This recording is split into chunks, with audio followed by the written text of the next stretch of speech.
The New York Times quoted a Somalia analyst about the country's presidential election who said the least corrupt and most well-liked candidate won Somalia's most corrupt and least democratic election.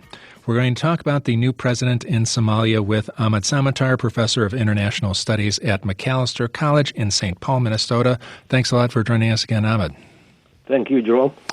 You know, we've talked before about what kind of thing the Somalian government is, and I noticed that one of the guys running for the office of president said that the Somalian government had no authority, no popular support, no monopoly on violence. It's a fake state. And he was running for the office of president of this fake state. He was right, and he's still right. Yes. What does it mean to have a presidency and a institution like this? What is this thing that is in Somalia? Because all these people put aid and money into Somalia through this institution. Yes, and to no avail, to be honest with you. I think what it means at one level, in the most basic sense, is a small group of the Somali corrupt elite in Mogadishu. And we have to remind your good audience that there are two Somalias. There is Somalia and Somaliland. And these are now two different countries. But in Mogadishu, there's a small elite whose whole project, I think, by and large, there are some differences of intensity, but generally the same. Their project is essentially to continue to hack and try to cannibalize what there is of public authority still left in Somalia. And the elections that have taken place, as other observers have underscored many times, were probably the most corrupt in the history of Somali political society since 1960. There seemed to be almost a bidding war for various candidates, and you talk about outside interference in an election. Turkey had their candidate, the Gulf states had their candidate, all sorts of people had their candidate. Yes, yeah. Somalia, Mogadishu politics has become, indeed, particularly in these last 25 years, a place where anybody can walk in any time, do whatever they want to do, as long as they have a bit of extra cash.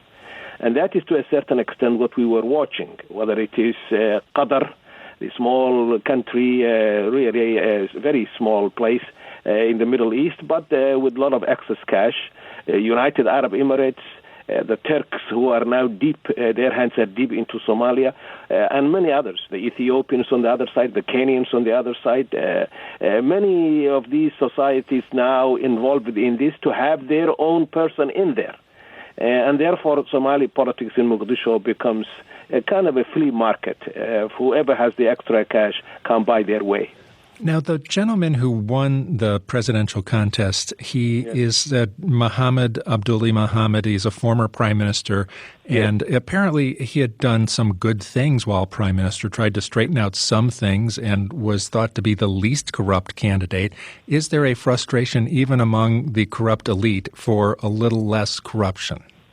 Well, could be. I know him personally, the new president, and he's a proper person, and I think some of the characteristics that have been articulated by other observers are true. He's the least corrupt. He has some professional competence, not at the highest levels, but some professional competence.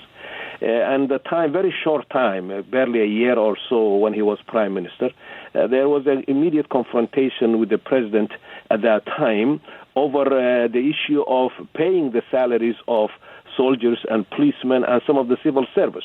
And he was insisting on that. So on that score, he did show some courage and I think some ethical commitment to meet some of the basic responsibilities of the government. Whether he now would be able to clean all of that and appeal to the Somali people, particularly in Somalia, to a new dawn in which corruption will be at bay and the reconstruction of the country will take place. That is a big, big question, and I am not quite, I think, confident that this will take place. And Al-Shabaab, the group that the international community wants to fight there, they just kind of laid low during the election because they thought it was such an embarrassment that it didn't, it couldn't possibly hurt. It makes them look good.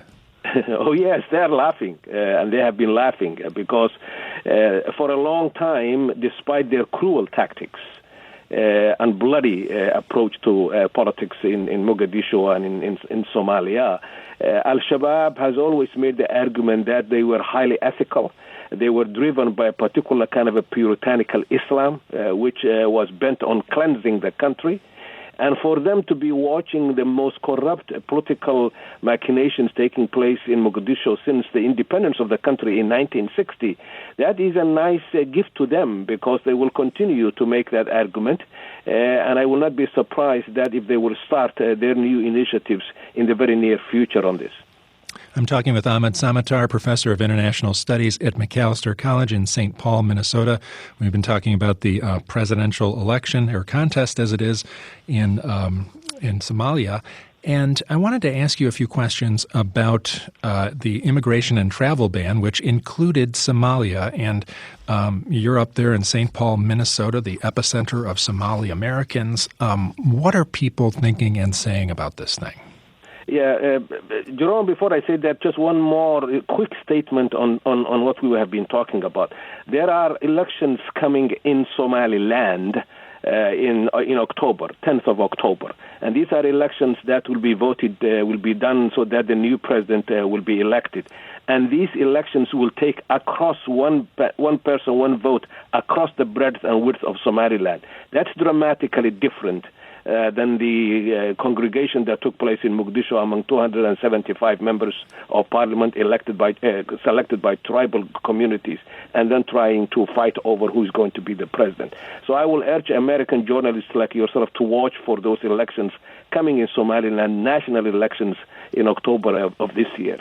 Now, insofar as the banning is concerned, of course, there's a great deal of anxiety, particularly on those in refugee camps, who for a long time either have been in the process of trying to come to the United States through the legal process that the United States has set up, or were at the back of the line waiting for their own time to get a place in that long queue, which takes many, many, many years. That anxiety is still very high. Now, there are some who have been given the opportunity now to fly, as this particular presidential edict is still being debated. But among the Somali refugees in East Africa, particularly in Dadaab, which is the largest refugee camp in the world, many of them looking forward to coming to the United States. This is a major, major setback. And we've heard just news about Dadaab recently that there has been an effort by the Kenyan government to close the camp, and it's billed as the largest refugee camp in the world. And they have got a stay on that. The courts put a stop to that, but those people are in jeopardy there. They need somewhere permanent to go. Yes. Well, the Kenyan government has for a long time suspected, and I think might be some evidence for that, that these refugee camps in the northern part of Kenya inhabited by Somalis have become a breeding ground for terrorist individuals and groups, including the recruitment on the part of Al-Shabaab, which then goes deep into Kenya, including Nairobi, to wreak havoc in Kenya. So for the Kenyans, the closing of these camps has been a priority for some time. The pushback is coming from the international community, and the reason is that many are arguing that Somalia is not ready to receive back these people. And if they are thrown back into Somalia, their conditions will get worse. So there's a great dilemma here. How do you think this whole debate over what is going on with immigration and travel in the U.S. is affecting the U.S. as a country? How do you see this debate over immigrants really reverberating here? Yeah, well, I wrote a piece last week on this, and I think in the final analysis, it undermines America's standing in the world. This is still the country that is at the top of the table of the international system. Everybody looks to the United States to lead the world. And for leadership, therefore, at that level requires a certain kind of characteristics. And one of them, of course, is a very delicate, careful, sophisticated balance between the security of our country here in the United States, which is legitimate, and the responsibility we have as a leader of the international system. So many people, therefore, are wondering what's going on with the United States, and they see a certain degree of quick degradation of American leadership and losing its capacity to lead the world. And hence, therefore, the rise of really contempt for decision-making in the United States on the part of many people around the world. The other consequences, of course, is internally here, and that is, as I have said in that piece I have written, the challenge for example, Muslim Americans, the challenge for them how to at once sustain their own particularity as Muslim peoples and the deep faith that they are attached to, but at the same time participating in the construction of a more progressive American civic life.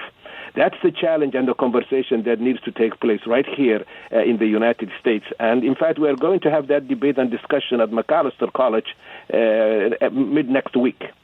What kind of conversation are you having there? What are you doing? Well, the conversation is really about this idea of, on one side, this Islamophobia problem, syndrome, really, that is now spreading in many parts of the Western world and here in the United States. But on the other side also, the imperative of creating a context here in the United States where these over 3 million American Muslims, and many of them are coming, and this is a very fast-growing community, American community, give them a space to develop and deepen and cultivate their sense of citizenship and belonging as Americans here in the United States. And how to deal with those two issues that are pulling in different directions is a challenge for everybody, and certainly for us here at Macalester College. Samatar is professor of international studies at Macalester College in St. Paul, Minnesota. Thanks a lot for joining us and talking about the situation there and around the world in Somalia. Thank you very much, Jerome, for keeping your finger on very important issues.